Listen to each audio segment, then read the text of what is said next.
Good afternoon. Am I audible? Yes, ma'am. Yes, ma'am. Yeah.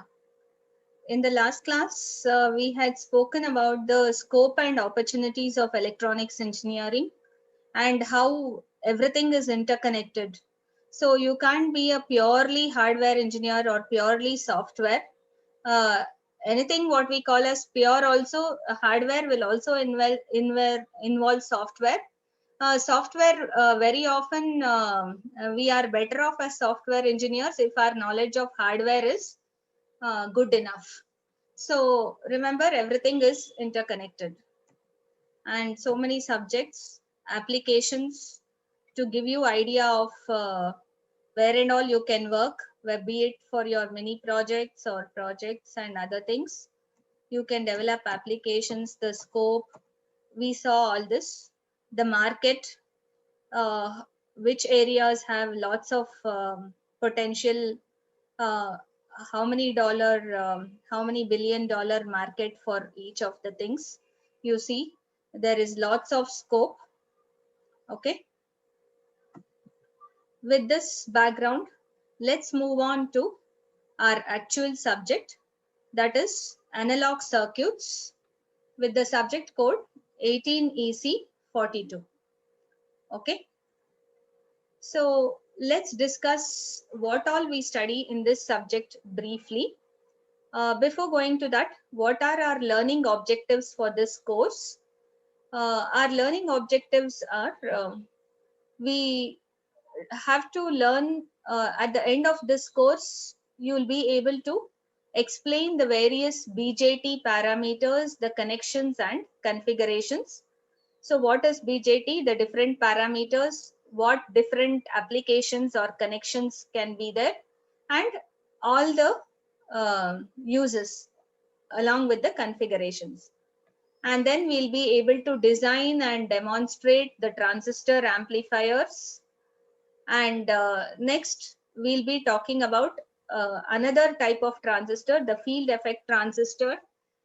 Similar to BJT, we will analyze the various configurations of FETs, their biasing arrangements, and how they can work as different types of amplifiers, how FET amplifiers can be designed and analyzed. So whatever we study with respect to BJT, similarly we'll do it with respect to FET in module 2.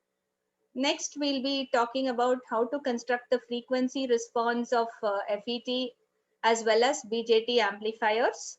Okay, so frequency response, all of you should know, is a plot of gain along the y-axis versus frequency along the x-axis, right?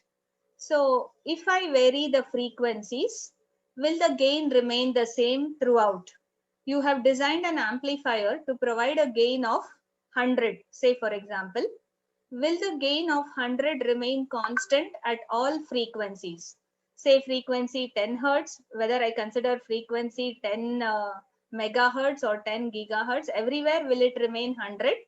No, it will always vary. And there are many reasons why the gain of the amplifier changes with frequencies. So you will have something like this.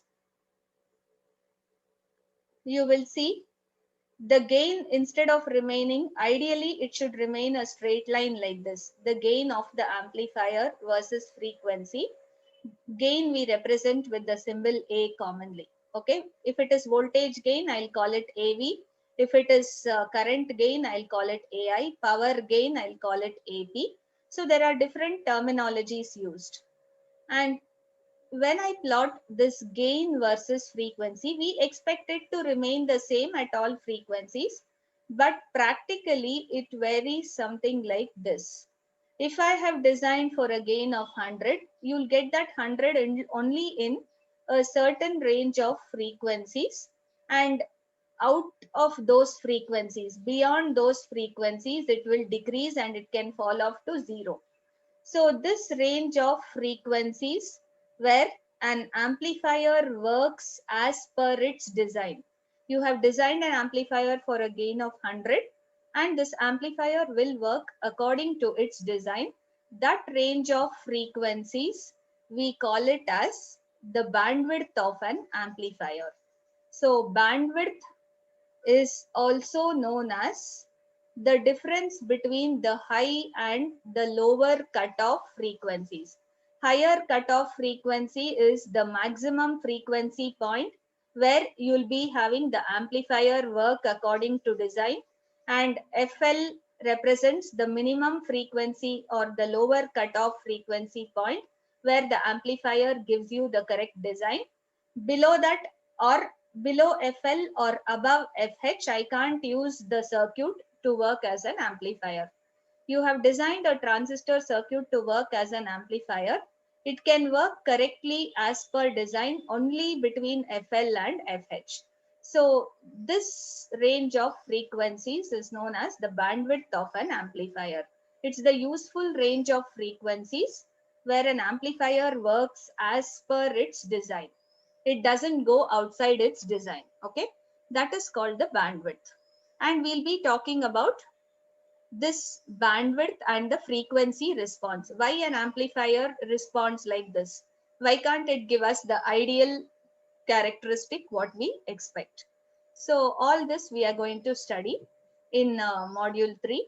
Next we are going to talk about power amplifiers and how to amplify the power in a given circuit using transistors, and what are the uses, types of power amplifiers and their applications, where and all we are going to use them.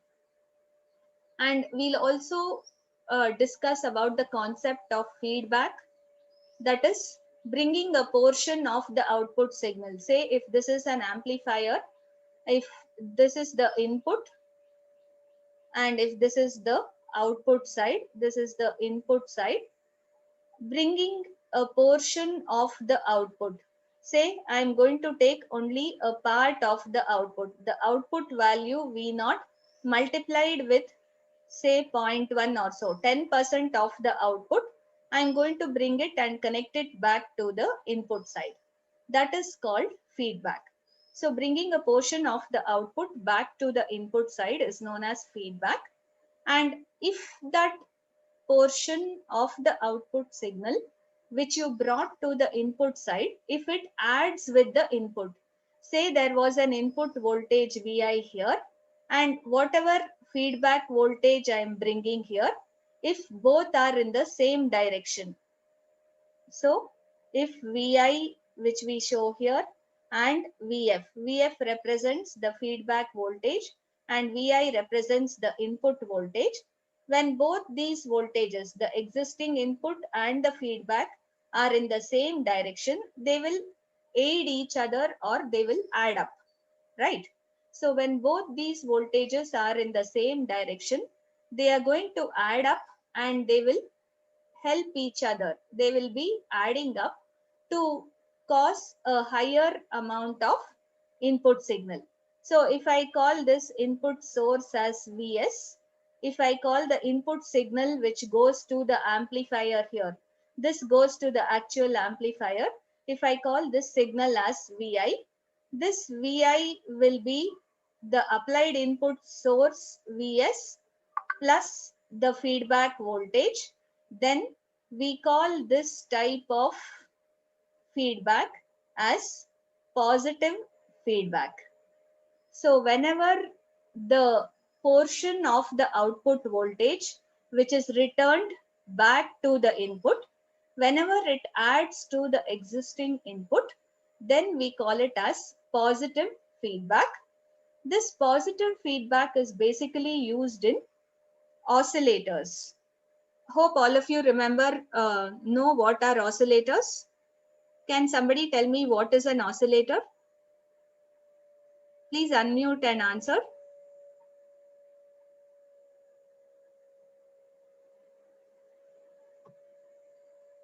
I told you the class will be interesting only if it is interactive. Any of you, you need not always be right. You all know what are oscillators, right? Just yes or no? Ma'am, circuit which produces alternating waveform. Yes, a circuit which produces alternating waveform, in the sense a positive as well as negative. So there will be positive and negative voltage or current variations produced. We call it as an oscillator. And oscillators are the best examples of circuits or amplifiers using positive feedback. Whenever we apply positive feedback in a circuit, in an amplifier, it generates oscillations. And we can also have negative feedback. What is this negative feedback? Negative feedback means when the existing supply voltage will be opposite in direction or opposite in phase to the feedback voltage. You see, this is positive, negative, this is negative, positive. So what happens to the voltage which exists here, VI? VI will be Vs minus Vf. The voltage coming from here to here, Vi, will be the supply voltage minus feedback voltage. So what is happening here? Here we are seeing the feedback voltage gets subtracted from the supply voltage or the given input voltage to generate an input to the amplifier circuit, which is actually less than the previous applied input. So when the feedback tends to decrease the existing input, you call this as negative feedback. And this negative feedback is very useful in various types of amplifiers. Can you give me one example amplifier where negative feedback is a must? If the amplifier should be used for some particular gain, without applying negative feedback, you can't use that amplifier at all. Can you tell me where it is? Yes.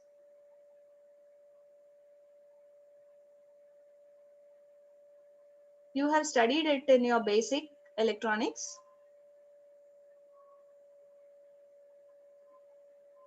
A particular category of amplifiers which doesn't work without giving negative feedback.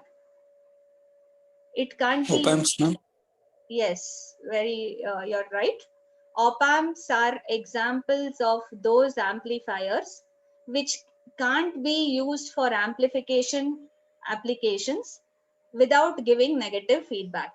Only when I give negative feedback in an op-amp, it's going to be used, or it can be used as an amplifier. Otherwise, it in the open loop configuration without giving negative feedback, its applications are different. If at all we want to use op amps for amplifying, we have to compulsorily give negative feedback. So other than op amps, we can give negative feedback in all types of amplifiers, and that will enhance so many characteristics. When we give negative feedback, remember the gain of an amplifier will decrease from its previous value. If you had designed an amplifier gain as 100, it will come down after giving negative feedback, because naturally we are trying to decrease the input voltage and output will also decrease, so on. It will reduce the gain. But if you give positive feedback here, the gain will increase. Okay. So in negative feedback circuits, at the cost of just decrease in gain, you will get 5 to 6 improvement in other characters, which is very, very useful in amplifier circuits. And normally we design amplifiers with feedback usually. Anyway, so we'll be studying the concept of feedback and how to apply negative feedback in amplifiers and positive feedback in oscillators. Okay, so these are our objectives, and very fast we'll see what you study in module 1. In module 1, you'll be studying the basics of BJT circuits, basically BJT biasing and BJT amplifier circuits. So whenever we have to use the BJT as an amplifier, we have to bias the BJT. Okay, we'll come to that. We'll come to those basics. And when we do this biasing, we can make it work like an amplifier. We'll see what are the different amplifier configurations. And in order to analyze its working as amplifier, I should use some mathematical or electrical equivalent of a transistor. So I can't write the transistor. We know a transistor, a BJT is represented like this.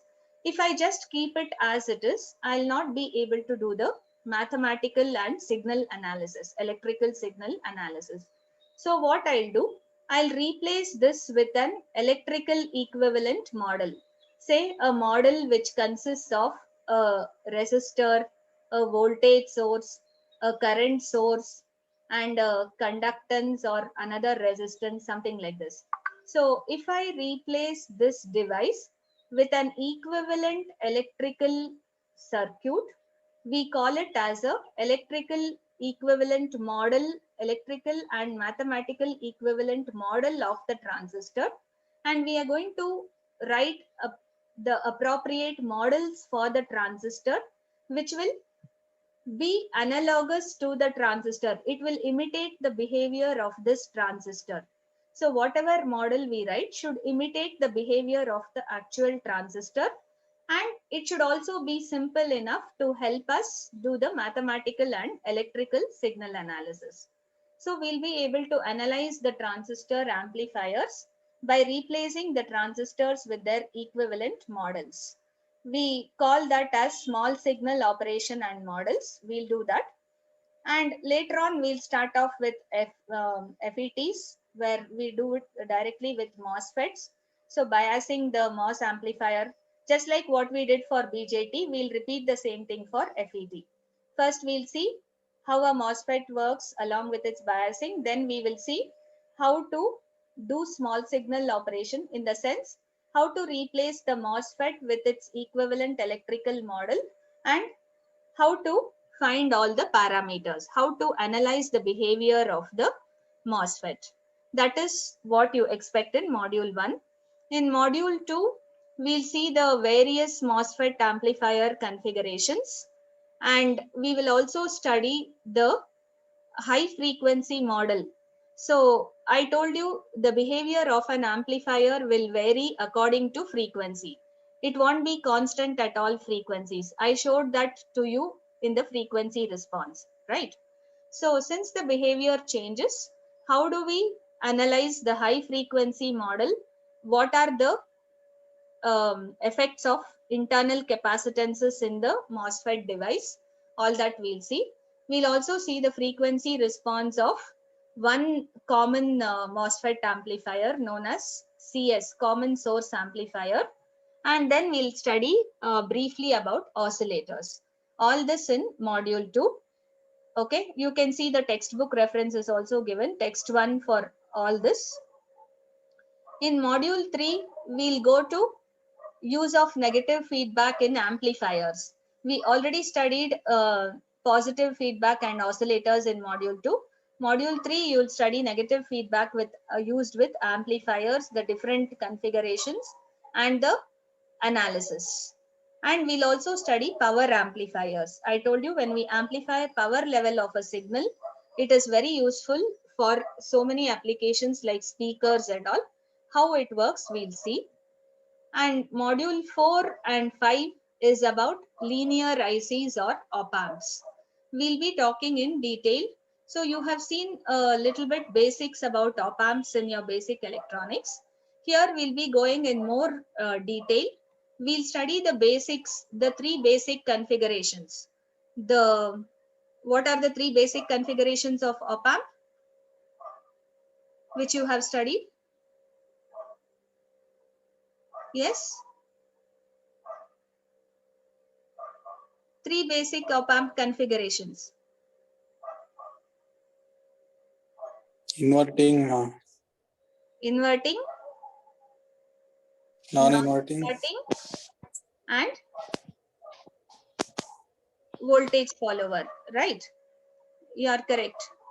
So the 3 different basic op-amp configurations, we are going to do an in-depth analysis, how it actually provides a gain, how to derive the expression for gain, what is its frequency response, what is its bandwidth, and after that we'll come to some applications, how it works as a summing amplifier, scaling, averaging. I think you have seen this there also, but we'll go a little more extra here.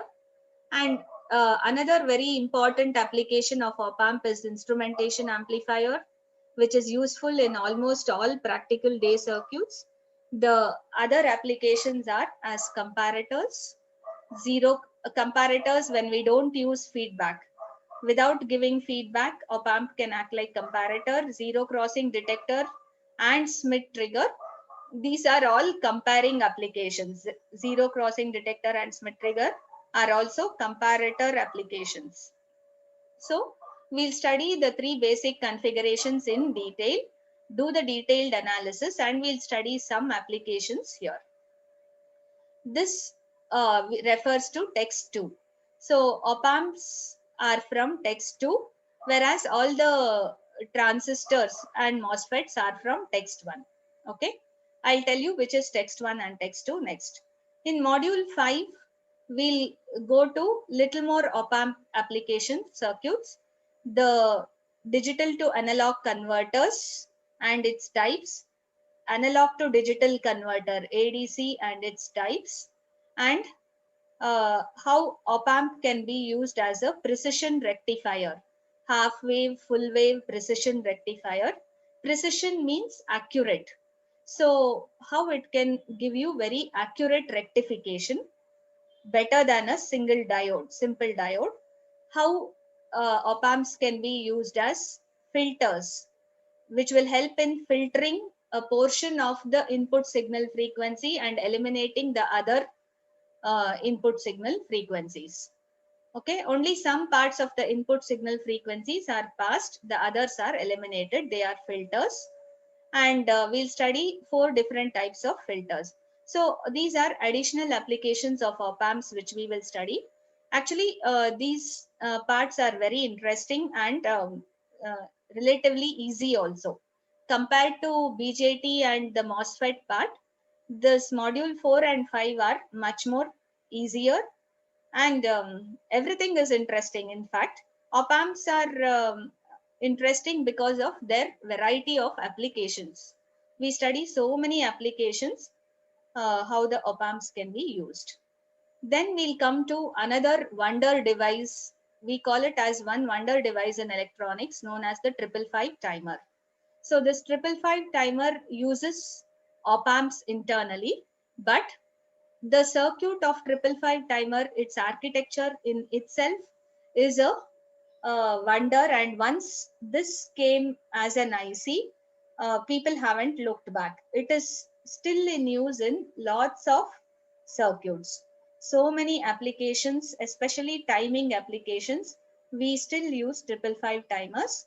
What are the various applications we are going to study? Okay, so this is about the syllabus.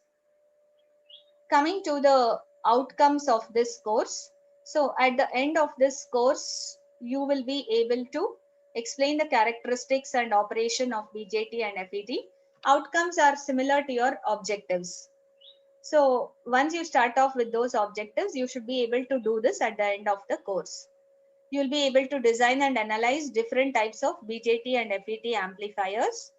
You'll be able to apply and distinguish the concept of feedback for amplifiers and oscillators, that is negative and positive feedback. You'll be able to illustrate functioning of linear ICs in their basic configurations, inverting, non-inverting, voltage follower. And later on, you'll be able to use it for their applications, other applications.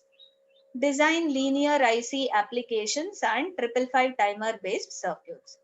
So the last objective tells you will be designing lots of op amp applications and 555 applications.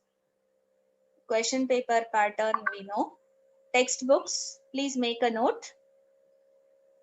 Microelectronic Circuits, Theory and Applications by Adele Cedra and Kenneth Smith. The 6th edition is the prescribed textbook. and Op-Amps and Linear Integrated Circuits by Ramakant Gayakwad, 4th edition, Pearson Publications, and the first one is Oxford Publications. Both these are prescribed textbooks, and you saw clearly first 3 modules from textbook 1, the last 2 modules from text 2. Actually, you'll see Cedra and Smith is a very fat textbook. You shouldn't get scared by looking at it because you have only few chapters from that. You don't have all chapters. You hardly have 3 to 4 chapters from that book.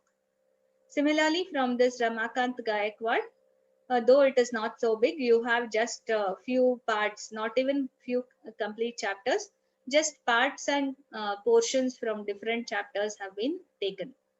Okay.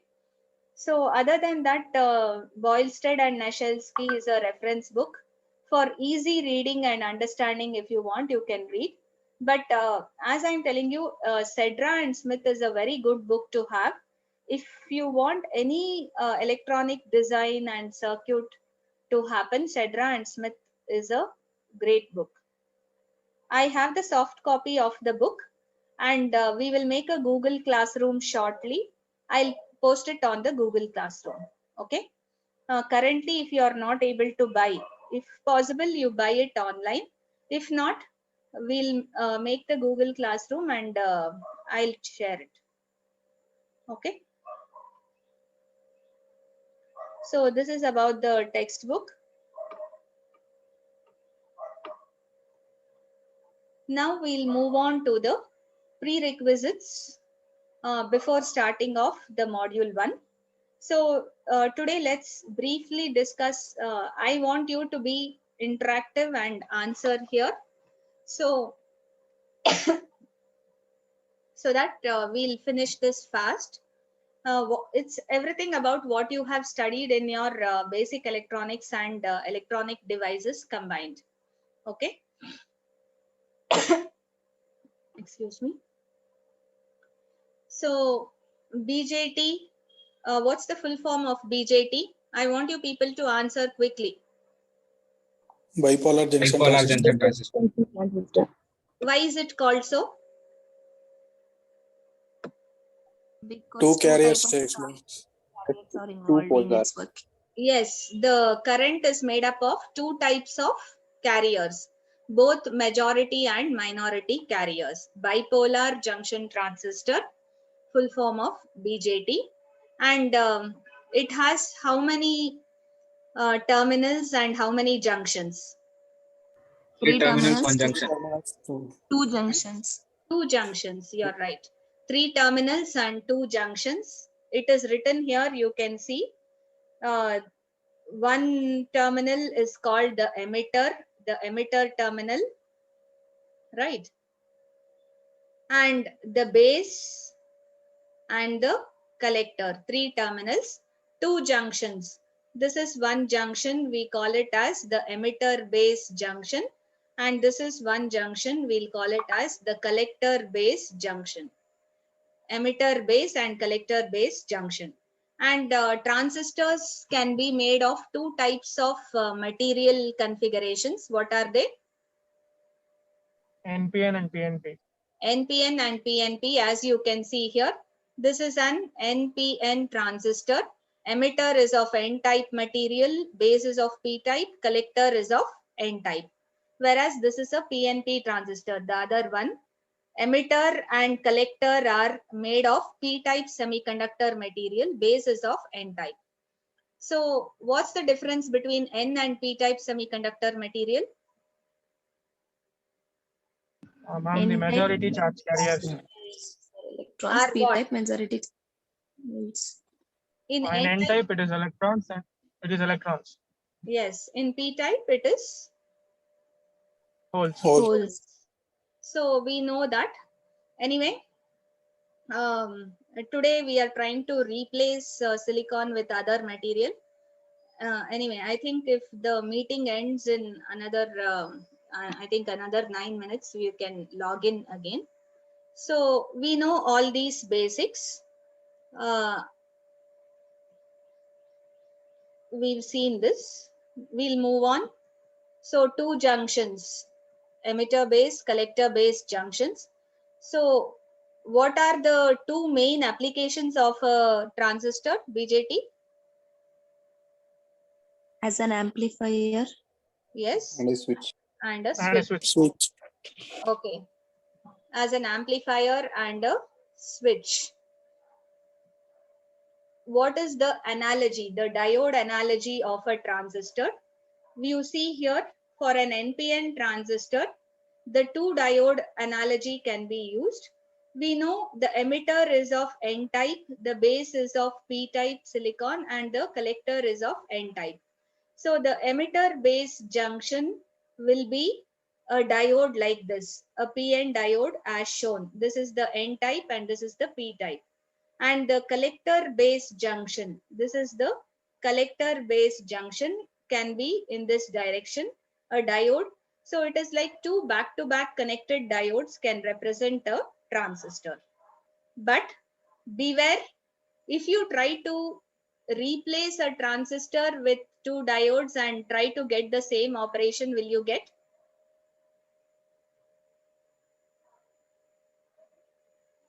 No, it's not possible for you to get the same operation if you just try to replace it with two diodes and do it. We have a certain way of doing it, but this is the simplest analogy. Since I have two PN junctions, each PN junction can be represented as a diode. So this is in an NPN transistor, and this is the diode analogy in a PNP transistor. Okay. Next.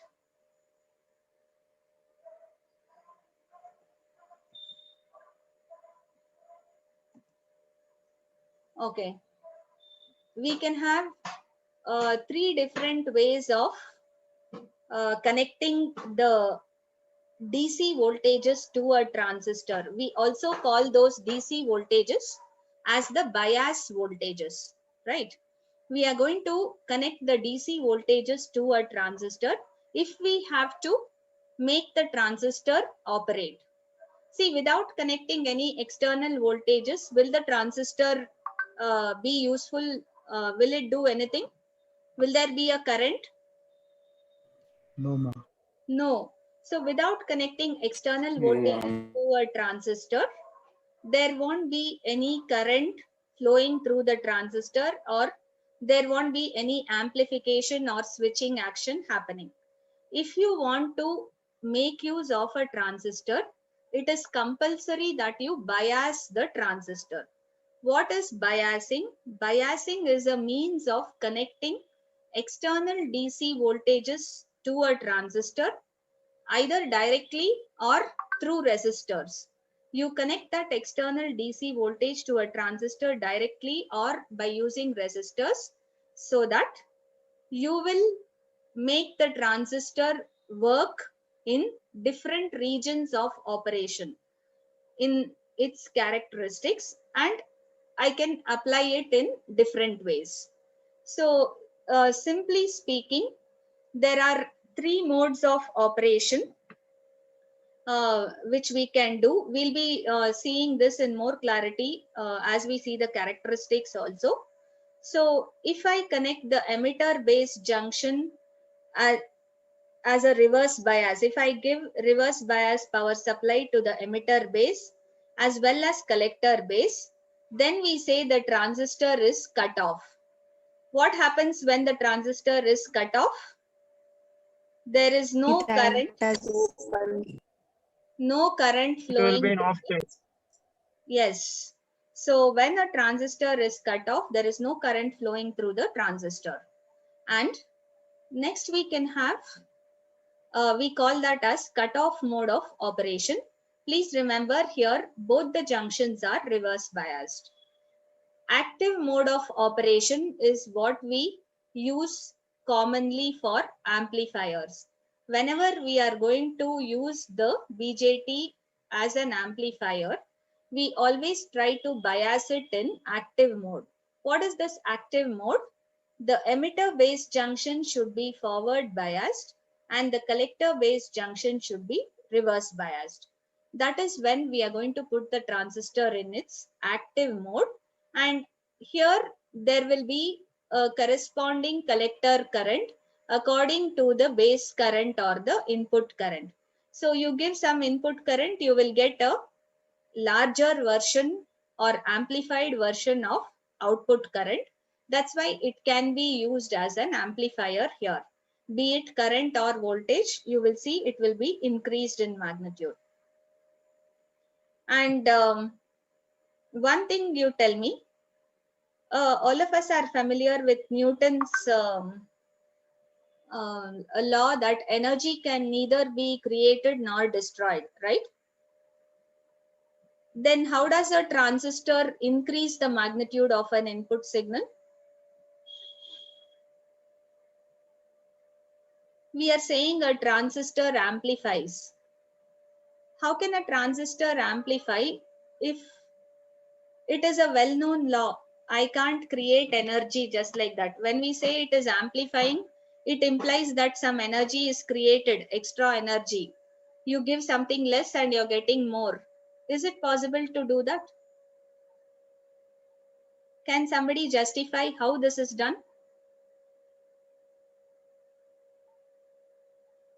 In an amplifier? Ma'am, usually when we amplify the voltage, current will be reduced, and while increasing the current, usually voltage will be reduced.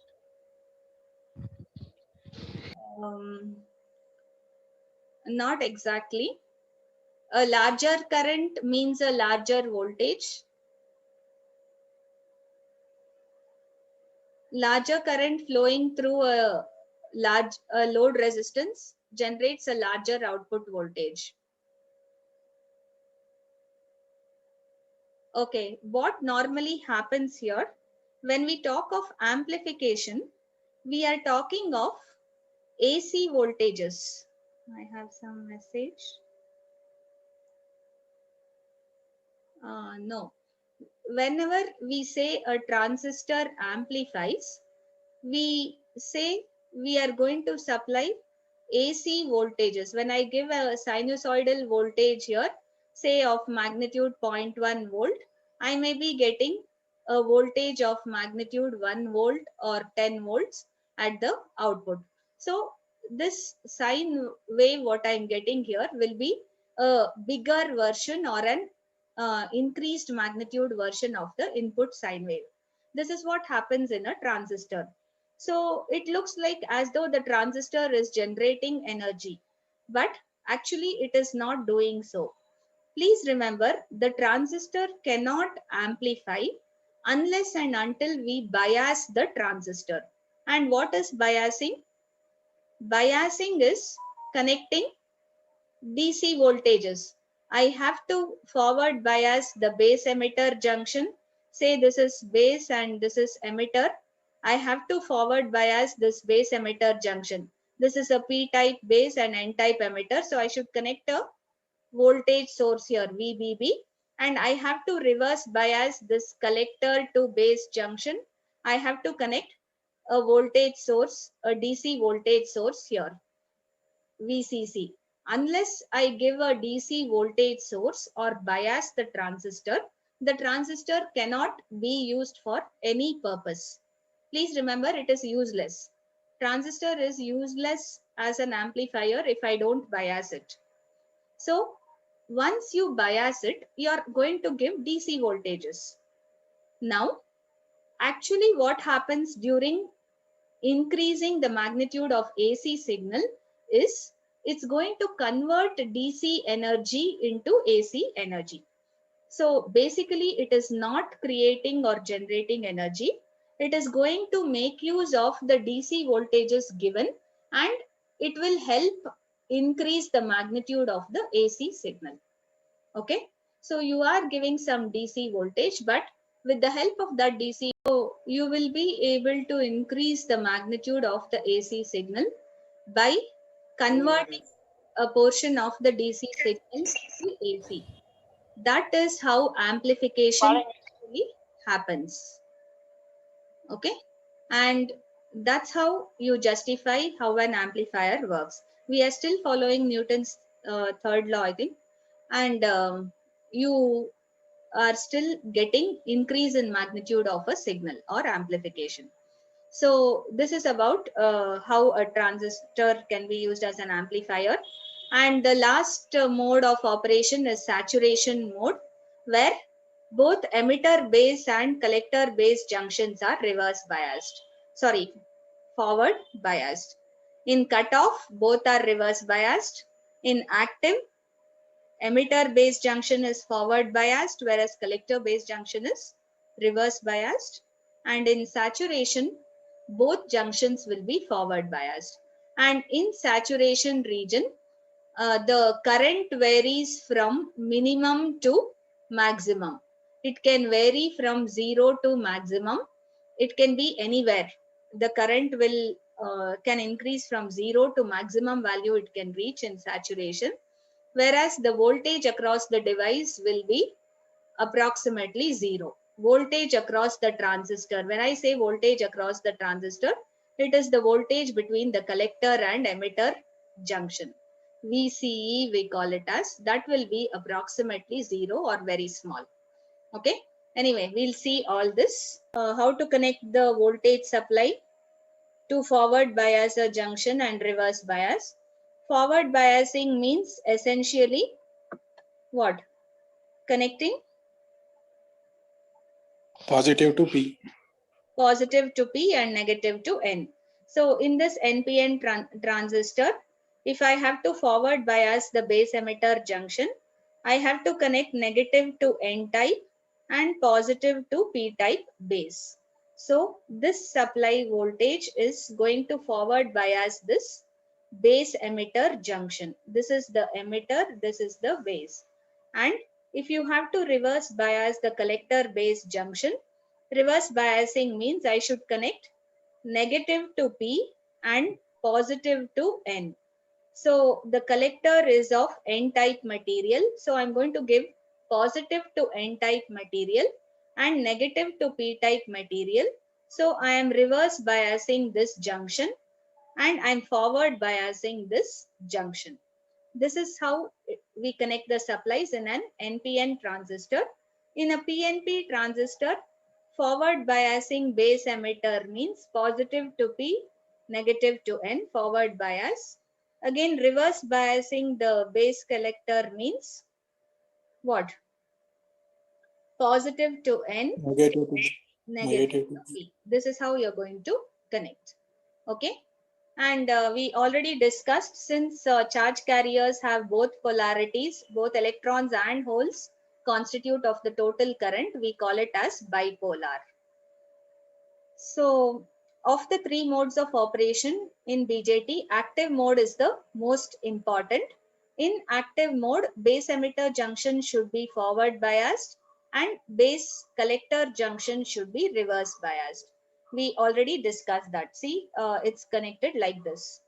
So very briefly, let us try to analyze the working of this transistor very quickly. So this is an NPN transistor. You can see we have forward bias this base emitter and reverse bias the base collector junctions. And here the base is the common terminal between the input as well as output. Anyway, so what happens basically here? We have in N-type emitter, there are electrons, lots of electrons in the valence band and in the conduction band which are available and with very little voltage applied. As I start forward biasing, can you tell me for how much forward bias voltage these electrons will start moving? Why don't they start moving Points. initially itself?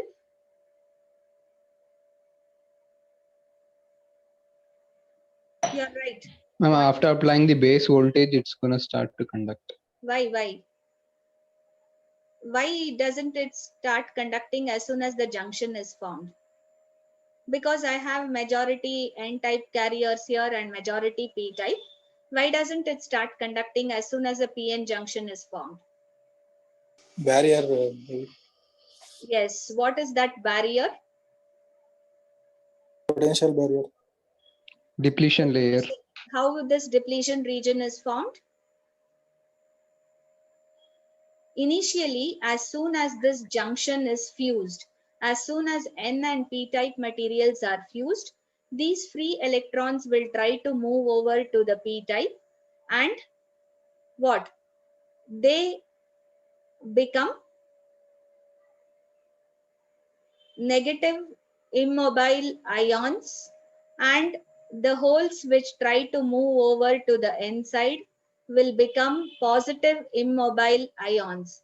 So we will have a region very close to the junction which is collected of immobile ions. They have some charge on them, but they don't have any mobility.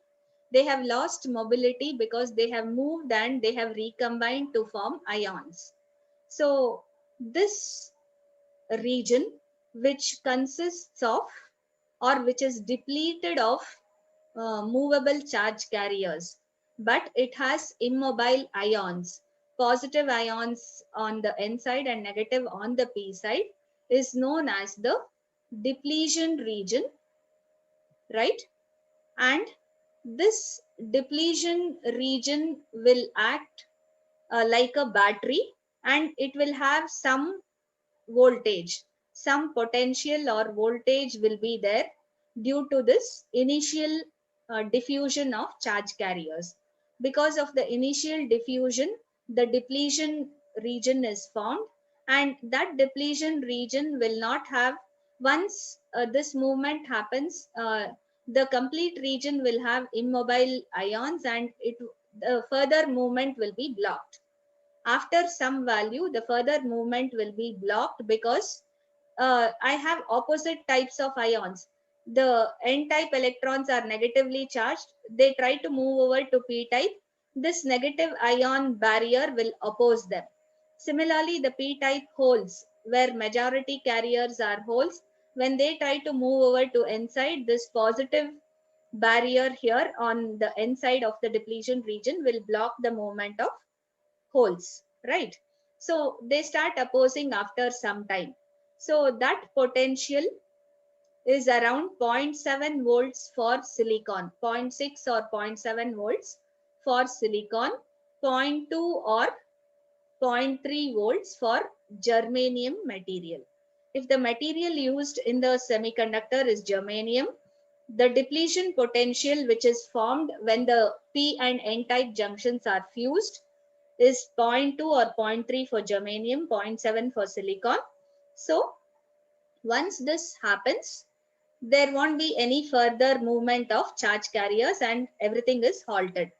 Only when I connect an external battery, and when this battery voltage overcomes this depletion potential. So you need your VBB or VBE, whatever you call it here. You need this voltage VBB to become greater than the depletion voltage 0.7. Only then further charge carriers will start crossing over from the emitter to base. These electrons will start moving over from emitter to base region whenever the external battery will give us a voltage more than 0.7 volts for silicon material. So once that happens, lots of valence electrons will move to conduction band in this N-type emitter, and they will immediately cross over to the P-type base region. In P-type base region, the majority carriers are holes. A few of the electrons which cross over to this region will recombine with the holes. So some of the electrons will recombine with the holes, and that will form the base current IB. So because of the recombination of a few electrons with holes, the base current IB is formed. Okay.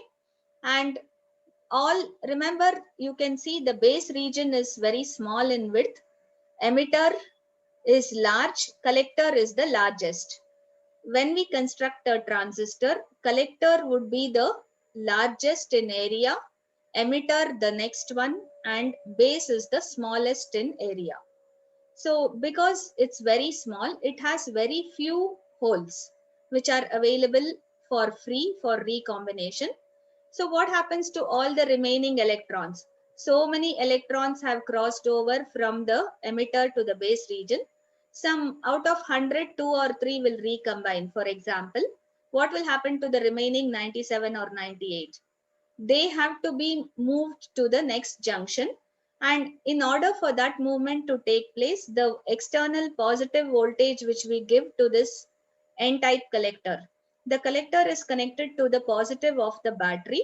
This positive of the battery will further attract movement of these electrons into the collector, and from the collector they will move and get collected at the positive of the battery.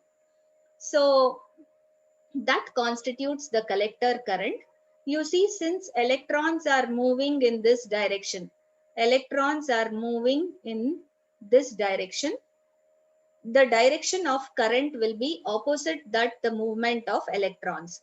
Remember, we always consider the direction of current, conventional current should be as the direction of holes.